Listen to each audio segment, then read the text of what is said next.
আসসালামু আলাইকুম ওরহমতুল্লাহি ওবরাকাতু। Welcome to my another blog. আলহামদুলিল্লাহ, আজকে সকালে ফজরের নামাজ আদায় করার পর আমরা বের হয়ে গেলাম নাস্তার উদ্দেশ্যে। আমাদের গন্তব্য সৈয়দপুর তাজির হোটেল। আলহামদুলিল্লাহ, আমরা ৫ মোড়ে চলে আসছি। সন্ধ্যার ব্যানার লাগানো হয়েছে ঈদে মিলাদুন্নবী সাল্লাল্লাহু আলাইহি সাল্লাম উপলক্ষে ৫ মোড়ে। খুবই সুন্দর লাগছে, মাশাআল্লাহ। তারপরে আমরা তাজির হোটেলে চলে আসলাম।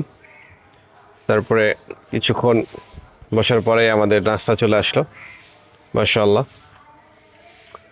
নাস্তা করার পরে, চা খাওয়ার পরে আমরা আবার আমাদের গন্তব্যের উদ্দেশ্যে বের হয়ে গেলাম। এখন আমি মাদ্রাসায় চলে যাব। এখানে ট্রেন যাওয়ার কারণে গেটটা ফেলে দেওয়া হয়েছিল। পরে সেখান থেকে কিছুক্ষণ ওয়েট করার পরে আমার গন্তব্য মাদ্রাসা জামিয়া রিজভী আহলে সুন্নাত ওয়াল জামাতের রাস্তায় চলে আসলাম। এটা হচ্ছে আমাদের মাদ্রাসার গেট এবং এটি হচ্ছে আল ফারুক একাডেমি। তারপরে আমি মাদ্রাসায় চলে আসলাম।